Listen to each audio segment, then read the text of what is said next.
Joining me now is author of international bestsellers, including his latest, The War on the West, Douglas Murray. Douglas, let's start with this bit of fun featuring US Vice President Kamala Harris and Hollywood actress turned TV host Drew Barrymore. Been thinking that we really all need a tremendous hug in the world right now. But in our country, we need you to be Mamala of the country. Your response, please. God, it's grotesque, isn't it? America doesn't need a mom. It doesn't need a mom figure. It needs an effective president and vice president. Kamala Harris has been tasked whilst in office with a number of very important roles, such as securing the southern border, and that would secure American moms across the country. She wasn't able to do that, and so now we have this kind of mouthwash from the Democrat supporters in the celebrity class who pretend that actually Kamala Harris, who can't do the jobs that she was assigned to do, will do a job that nobody could perform and nobody should perform. Well, it is the most cringy bit of footage I think I have seen all year. And unfortunately, I see a lot of cringe footage, so that tells you something. Now, let's get to more serious stuff. You wrote a superb piece on the war on our civilization. You note that ours is possibly the first civilization in history that is taught to despise everything that is ours and venerate anything that is not. Tell me what the BBC have done. What have they done in this regard?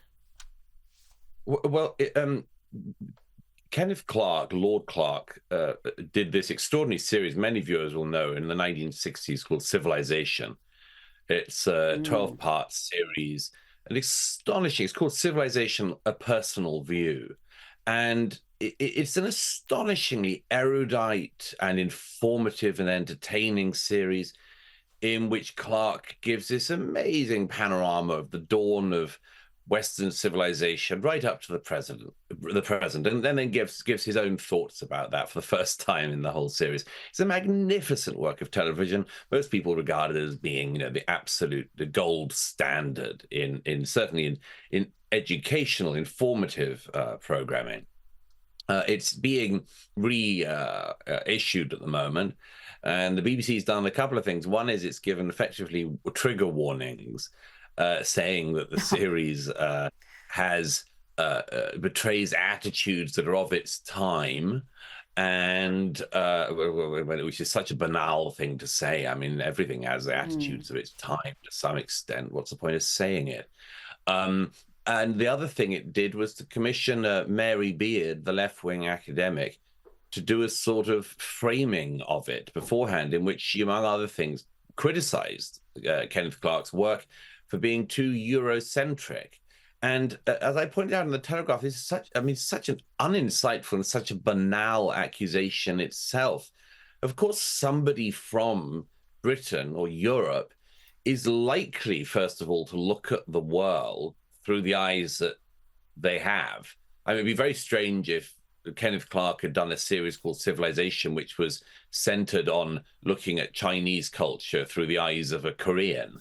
I mean, it's of course there'll be some extent to it. I mean, everybody sort of reflects the culture they're from to some extent.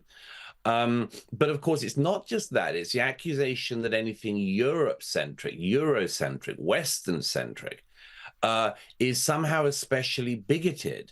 And as if we'd be better off if we all looked at the world through African eyes or something like that. And of course, it's to forget the fact that one of the remarkable things that Kenneth Clark shows in his series is the way in which Western civilization not just succeeded, but why it succeeded and how it did so, by the skin of our teeth, as he says in one episode. None of it is simply sort of resting on laurels or anything like this. I mean, it just shows such a fantastically inane desire, as I said in that piece once again, to always celebrate something if it's not ours. But if it's ours, you have to denigrate. You know, if it's Western civilization, you've got to do it down. You know, celebrate the great mosques, don't celebrate the great cathedrals, and so on. I do wonder whether other cultures are behaving in this manner. Well, I know the answer. They're not. And it just seems to be suicidally stupid to go down this road. Why would you behave like this? And you also note that the government's own counter-terrorism advisors a few years ago, they had a list of books and television programs that if you owned those, you know, it could be a sign that you were radicalised at some point. And Kenneth Clark's Civilization was on that list. C.S. Lewis was on that list. And, of course, your books are on that list. And what does that say about the attitudes? And this is a Tory government, and this is their terror experts coming up with this nonsense. I know. I mean, you put your finger on it there, Rita. I mean, you know, 14 years of Conservative government and that sort of thing still happens. Yes, Lord Clark's Civilization was on the list of suspicious items that somebody might own. I was very proud to be on the list along with Kenneth Clark, C.S. Lewis, A.R.R. Tolkien. I think it was, as so often, the banned list was the only list you'd want to be on.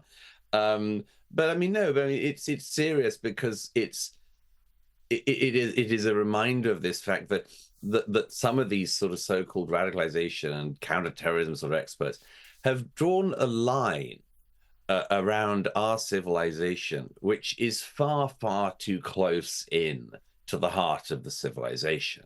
I mean, if you want to designate somebody a potential Islamic extremist, you better have all your ducks in the row. You better have all of your evidence to hand, and so on.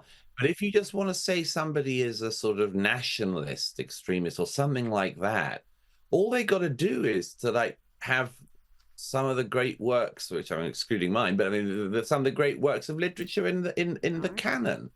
Tolkien, C.S. Lewis, Kenneth Clark. The idea that this should be suspicious, no, ownership of such things should be celebrated. This is some of the best thought and creative work that we've produced. And why do we, instead of celebrating it and in fact sort of drawing these suspicious lines around it, why do we not venerate it? Why do we not celebrate it and say to people, if you'd like to be part of this civilization and you want to contribute to it, you're welcome to. It's not just for one group of people, it's for everybody. But no, we can't seem to do that. So we have to do the chest beating, we have to do the self-flagellation, and we have to do the destruction in the end of everything that's best.